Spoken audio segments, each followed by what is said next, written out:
Kende, thanks for joining us on this beautiful episode of Smart Skills. Smart Skills is a program where we showcase leading female professionals who are breaking glass ceilings all over in their professions. We have a very special guest on the show for you today, and I'll leave it to Benny to introduce our guest. Benny. Thank you so much, Kelly. Hello, girlfriends. You're welcome once again. My name is Benedicta. Today we have a special guest on the program. Her name is Ihuoma Onyearugha. I hope I pronounced that correctly. She's the CEO of the Art of HR. She's a mentor and a talent developer, and she was also at the ED of Human Resources and Medical at Chevron Nigeria Limited. You're welcome, ma'am. Thank you for joining us. Thank you. Thank you. All right. So, Ma, how has your journey in the HR space been so far? I went through your profile and I saw 27 to 30 years, and in my mind, wow, that's a long time. Yes. So how has that journey Many been of you so were far? not born. Well, sorry, the fan is blowing on my face. Okay. So actually, my HR journey started 27. Well, this is the 28th year of my HR journey. I spent 27 of those years in Chevron Nigeria Limited, and 7 out of those years I was the executive director of HR and medical in Chevron, as rightly said. So it has been an awesome experience. I wouldn't have wished for a better career, and I'll just leave it at that. Yes, I had a beautiful time in Chevron, rose through the ranks from one job to an increasingly important one, including going abroad and all that. So I would say I've had quite an amazing journey in HR. I hadn't regretted it at all. Awesome. Wow, Awesome. that's good to hear. And it's really inspiring to stay in one organization for so long. You know, a lot of us young people, we find it so difficult. It sounds, you don't, yes, yeah. staying in one organization. In fact, when I talk about my being for 27 years, it sounds like it's not doable. And it's actually going out of fashion with my age grade, I see. It seems younger people can't imagine it. But I believe that if you work in a job, it's unimaginable. I don't know. That's a feat. Up to you guys, but I couldn't have imagined where I could have gone from where I was. Yeah. That's great. And with the kind of experiences I had, That's wonderful. So I know even in those 27 years, even as your experiences were great, I know you must have experienced some highs and some lows. Can you tell us a bit about Of course. Yeah, of course. Let me start with the lows. Even though I would say I had a wonderful time in those 27 years, it wasn't all rosy. And there's nobody that can claim that any human organization is perfect. I would say my lows were, there was a period I was a bit stagnated for a number of years without promotion. And it was quite challenging in those years, thinking about what I could do to get out of that situation. And then a second one was a couple of times I had challenging supervisor situations where I just didn't seem to have productive relationships with my supervisors. So those are the 2 lows I can remember. And for the stagnation thing was just trying to look around for opportunities to get me out of the stagnation and understand why I was in that situation and finding ways to sort it out. And then for the supervisor situations, trying to be myself, consistently be myself. Because what I noticed that when you are in such challenging situations, you find yourself being demotivated and not just caring about coming to work or doing your best, and because there's nothing you do that seems to work. So you just kind of lose it and become demotivated. And I caution young people about that, because when you are demotivated, you're no longer yourself. So you're presenting a negative person to the external. So if any opportunity comes, somebody say, oh, that one, she doesn't come to work earlier, blah, blah, blah. They don't know what led to what you are now. So it's good to consistently stay self-motivated, and that's what got me out of that situation. And then for the highs, I had quite a number of highs, but I think the major ones were when I was sent abroad on experience broadening at the corporate headquarters of Chevron in California, and working with executives of Chevron and supporting expatriates from more than 14 countries all over the world. And just having that kind of exposure was wonderful for me. It helped my confidence and actually helped me eventually in my role as the director of HR. And of course, the second one was being selected to be the head of HR and medical, the executive director of HR and medical, being the only woman on the board of Chevron. Wow. Yeah. That's great. That's great. Yeah. You heard that, girlfriend. Thank you. So when I see the women we bring on this program are women who are breaking glass ceilings all over. You just heard that now, right? Thank you so much for sharing that with us. Thank you so much. So my question will be, as a professional woman, you've been a professional for a very long time, and I am personally looking forward to learning from how you've been able to integrate your life with work. I like the word integrate because we have gone beyond balancing. Yes. Balance work and life. So integrating, for me as a woman, I always tell young girls, be careful with who you marry. Select wisely. Funny enough, Kenny and I select a man this morning. I'm not sure I could have done it without a supportive husband. Somebody who is not threatened by your growth, somebody who wants you to realize all your potential, so that's basic for a woman, in this, especially in our environment. And then family support, I always had family support all through my career, my husband being number one, my mother at a point, being there to provide me support when the children were young. And of course, realizing that you can't do it all. And understanding what success means to you. Sometimes you want to be executive director or managing director, and you want to be the best mom that attends all occasions and does all the good things and be the best wife, the best mother, the best child. It's not going to work. It's only one human being. And sometimes you beat yourself up and think you're not doing so well, So that is why I like the word integrate. Having people who understand the pressures you're going through and understanding that you're not going to be that perfect person and that you're doing your best to be the best you can for each person aspect of your life. But as I said, if you want to be all those things at the beginning of your life, you have to determine what you really want out of life. If you want to be this person that can work till 11 o'clock in the night at time or never even sleep at all, and so is it what you want? If that is what you want, what you give? Something has to give along the way. Yes, and you can't now come and start blaming the system for not giving you enough time to do this and do that, because that's what you want. I've seen very bright young women along my career who said, sorry, that's not what I want. I want to be there for my children every time of the day, every part of the way. I want to be there for my husband. I want to be home all the time. Therefore, I am not ready for that kind of investment of my time on that kind of corporate ladder. So it depends on what you want and the kind of support you have, the kind of husband you have, the kind of understanding you have with everybody that is around you. So I would say, because I had a supportive husband, I had good family support, and me understanding, being in an environment of work that was not discriminatory to the woman also helped me along the way, being able to integrate all that.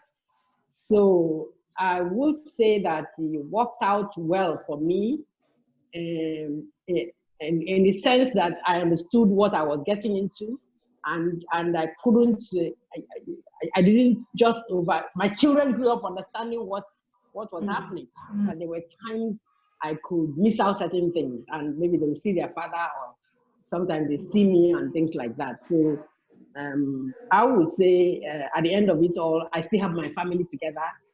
I still have my husband by my side, so I didn't turn out too badly. Yeah. Mr. Onyearugha, if you are watching this, thank you so much, sir, for your support. Yes. Thank you Thank you. for Thank the you. making of this wonderful woman we are speaking to right now. We really appreciate you. Thank you so much. Thank you so much. Thank you. Yeah, so I'm sure, girlfriends, you've learned a thing or two from what our guest has just shared. So, ma'am, we want to go further into the interview. I want to ask you a very interesting question. So, if you were not in HR, what would you have loved to do? As we get older, we all have bucket lists of things that we say, oh, I must do this before I get to the age of this or that. So, what would you have loved to do if you were not doing HR? I would have loved to be a university lecturer. Wow. Anywhere that I will impact learning and grow people. In fact, I'm still you won't imagine me now wanting to go and do a PhD, but that is on the table for me. Wow. So I would have been a university lecturer. Yeah. Wow. That would have been my next option. Wow, that's great. That's great. Kenny, what do you say to that? It's never too late. You can still, for me, I don't think age is a barrier to becoming anything in life. Yes. It's better to be. No, I would have actually tried it, if not for this COVID. Yeah. Yes. I'm an advocate of living your dreams and achieving what you want to achieve as an individual. No matter the time, no matter your age, go for it. As long as you have it in your heart that you want to do this thing. Always an opportunity for you to get it done. That's it. And even with the wealth of experience you've been able to gather over the years, those are industry-specific learnings that are going to do your students so much good if you eventually go into that. So you have our support, you have our encouragement from all over here. I want to be able to, I know her, we interviewed her, she's now doing what she told us she was going to do and all of that. So all the best. So this is my favorite part of this question I'm about to ask. Is my favorite part. For anyone who knows me out there, for my girlfriends, they know by now.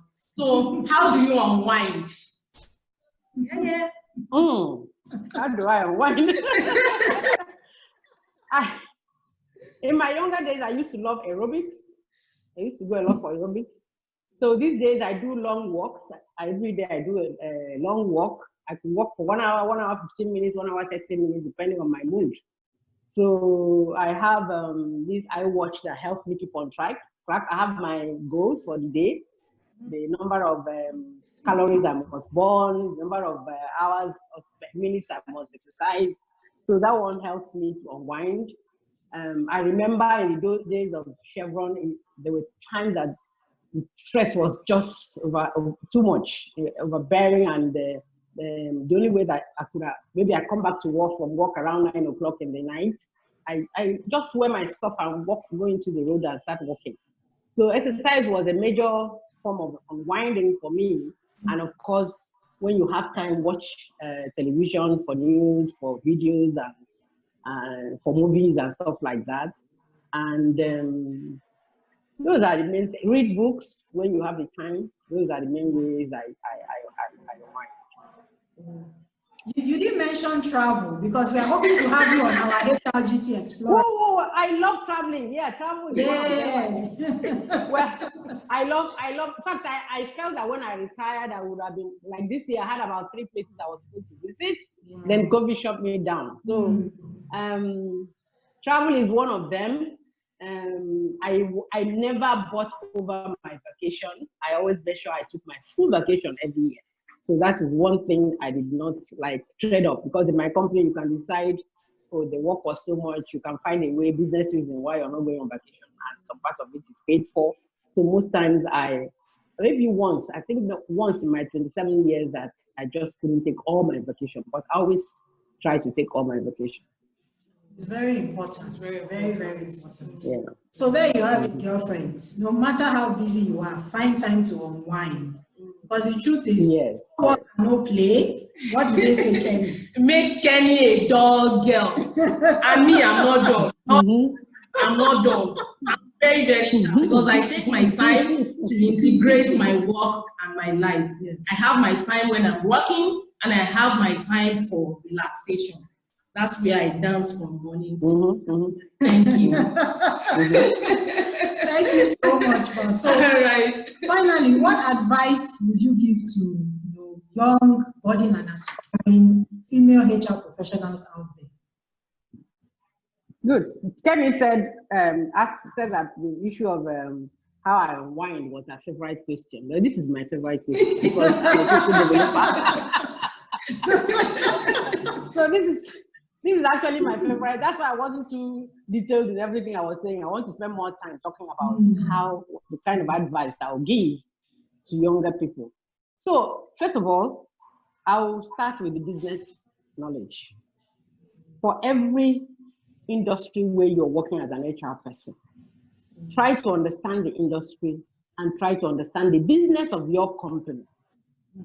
Understanding the business of your company will help you to support that company strategically. And that goes back to where HR is going, or where HR is now and where HR is going. HR has become more data-driven and more strategic in the support they provide to the business. HR is no longer about administration. Fine, it's good to get the basics right, but HR is more a strategic thinker, a strategic business partner. So HR is now more data-driven, more techie savvy. So much is happening in this fourth industrial revolution that you just have to change your mindset about the kind of HR support you should be preparing yourself for. Any HR person now that is not comfortable with numbers, with data, with IT, with new technologies is not going to grow. Any HR person that does not know how to tell stories with data, because most businesses where we are money-making businesses. And HR has not been traditionally known for adding money to the business.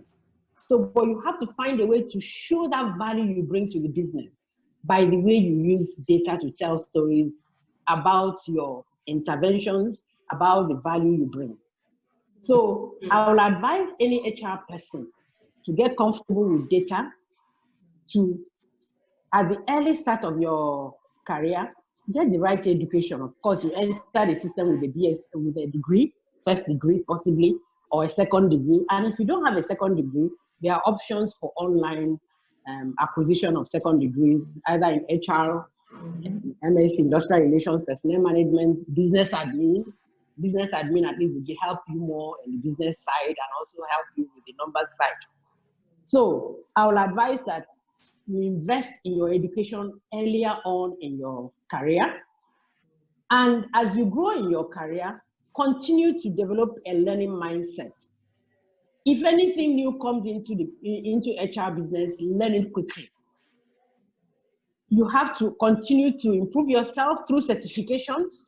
Remember, early in your career, you have education degrees, first degree, second degree, whatever degree you want to acquire. Of course, certification, CIPM, and SHRM, CIPD, wherever the known certifications are, you try and grab them as quickly as you can. And so that you can gain knowledge, body of knowledge around HR. You're supposed to understand HR thoroughly. So, as you understand HR thoroughly, every new job you go into, learn that job quickly and thoroughly. Somebody gives you a job to be an analyst, for example, or an HR rep, and you're already looking at how to be a supervisor. You cannot be a supervisor without being thorough and well-known and seen as an expert in the current job. So the current job you're holding is a stepping stone to the next job. You must settle down to be seen as a go-to person. When somebody wants an analyst, let that person remember you because you are the best. And it is only when you have garnered reputation as the best that somebody remembers you for the next level. So you have to prepare yourself for the next level by doing the first one you're doing thoroughly. You need to grow your interpersonal skills, your soft skills, they call it. You need, if you take a new job, the first 6 months of your new job, everybody understands you have to understand it, you have to learn, you ask questions, a lot of questions, and everybody is very tolerant with you. If after 6 to 9 months to 1 year, you're still asking basic questions on that current job, there's a problem. So you have to quickly understand the job and learn fast and move on. You need to identify leaders that you admire and learn from them. You can decide to make them your mentors or just see how they do stuff and learn from them. Leaders with character. I listened to somebody someday say leaders with character, not just any leader. They might be leaders growing, but they don't have character. They don't have the right attributes. They are stamping on people, killing people on the way to get on and doing stuff that are not according to your values. So you have to identify those who are aligned with your values and learn from them. Is it the way they talk? Is it the way they make presentations? Is it the way they treat people? What are the things about these leaders that you admire? So you have to continue to identify such people. It doesn't have to be in HR. Leaders all over the organization, leaders outside the organization. Are they people that you need to continue to learn from? Networks, build your networks. Not just internally, externally. Internally is important. If you are in an organization for about 5 to 10 years, for example, and you become like a lower level supervisor, and you need help, there's a challenge somewhere, and you need to be going to your higher level supervisor to help you talk to somebody that you should have known while you're growing through your network. You should be able to pick up your phone and say, it's me. Can you help me do this? If you're not able to do that to solve a problem, and you always rely on your supervisor to help you to talk to people, then you have some work to do on your internal network. And also you need to find a way to stretch your tentacles across the industry, out of your company. Earlier on in my career, I was so in-focused. It's all about Chevron. But I found that it can't be all about Chevron. I need to step out into the oil industry. I need to also step out beyond the oil industry to CIPM and all that. So networks are very important in your career growth. And for younger people who are always trotting from one job to the other, they are not satisfied to stay for long service awards of 20 years, 25 years. They don't want those certificates. They want to be jumping from one company to the other. You need a network for you to be known. So I've talked about learning fast and on the job, current job, network, people skills, and understanding your supervisor. Understanding your supervisor, being loyal to your supervisor. Please note my word, loyal, not subservient. I am not saying, yes, ma, yes, ma, yes, ma. Can I carry your bag, ma? That is subservient. But being loyal, but being loyal in the sense that your supervisor can rely on you. And you're not competing with your supervisor, you're making your supervisor look good. So it's not that everything you do, you go and be telling the world, oh, I'm the one that did it too. That kind of thing. Your supervisor knows that you're the one that did it. And your supervisor, it is your supervisor's job, if he's a good person, to market you, not you struggling to allow me breathe. There's good supervisor should help you to be known. If I'm making a presentation that an analyst helped me to prepare, I should say, oh, Ngozi helped me do this. Yemi helped me do this, so I should be able to highlight those who are working, but I don't need people going to be talking behind me and saying stuff about me behind me. You can't trust them. Are you somebody that can be trusted? Are you loyal? Because one funny thing about company politics, because it's always there. People come to you because they see that your supervisor is always leaning on you, and they come to you to talk rubbish about your supervisor, right? So then you start reacting to them and say, I beg, forget Mrs. O, that kind of thing. She's always like. Then they don't say much, because they're still going back to tell Mrs. O, forget it. They will tell me because they want to be like you. So don't let them draw you into those office stuff. And don't get into office politics. Don't get into camps. Don't say I belong to this person, because the person you scam, that person will move on one day and you're left there. you know. So be known for your work, not for the person you are. You're connecting yourself. Your clean execution. Yes, be known for the job you do, the person you are, not the camp you belong to. That camp will dissolve in no time. That person you think will save you might not be there. I learned that very early in my career. So I'll be loyal to my supervisor, but I'm not going to belong to any camp that destroys people or tries to,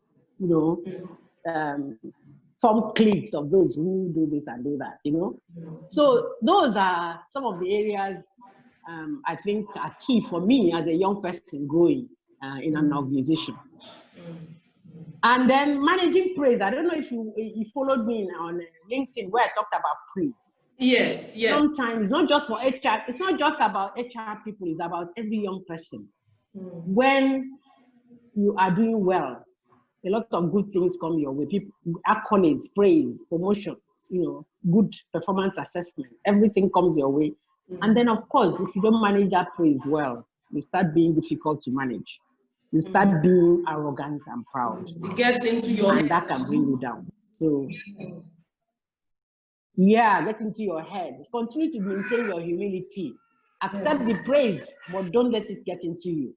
Accept the praise. Let the praise motivate you to do better things and be a better person. So those are some of the areas I wanted to happen. Wow, thank you so much. That was really, really inspiring to me. It's a very, very inspiring. Learned a lot, and I'm sure all our girls out there must have learned a lot from that as well. I mean, that's I hope so. That is knowledge you're not going to get from any book anywhere. I mean, this is someone sharing our own experience from our own personal lens, and I must say very thank you for sharing all those nuggets with us. I've definitely taken my own learnings. I don't know about you. And I just want to add. Thank you so much for sharing with us. Can I add one more thing? Add something. I think girls have moved beyond what I'm going to say now, but I'll say it all the same. When we were growing up, I know that women had this thing about thinking, because I'm a woman, there should be some special consideration for me, There is no quota for women anywhere. There is no quota for women in organizations. You are there to add value, perform, even do better than the men, if possible. In some instances, you are expected to do better than men for you to be recognized. So don't go into an organization believing, because I'm a girl, maybe with the special consideration. So what do you need? Knowledge. Effort. Result. You continue to show that despite I'm a woman, but I'm a human being. I'm a brilliant human being. And that is what I have. I am not marketing my looks. I'm not marketing my body. I am marketing what is in my brain. The value I brand myself. And that brings me to the issue of branding. As you enter the organization and start work, who are you known for? Who are you? If I want to talk about Kane, then what do I talk about? Do I talk about how she comes to work by social time, how meticulous she can be, how she presents herself, her spoken word, how she presents? Is it that she comes to meeting on time? Is it that she comes prepared? What is your brand? So you have to sit down and think about it. What should I be known for as an HR woman? Is it that if the office opens if the office opens normally at 8 o'clock, let me just take 8 o'clock, and I sometime at 8:10 every time, is that what I want to be known for? Or should I be known for somebody who is on my desk before my supervisor walks in? So is it, if I work in a corporate environment, I know that dressing is not an issue these days, but human mind, how it works. I don't expect you to come in with what is it, tights or something, some funny stuff. You have to look serious and professional. So that is I don't know how girls look at it this way. Look at me as an old woman. I absolutely agree with what you said. I absolutely agree with it. You know, I was reading something. Yeah, because the workforce.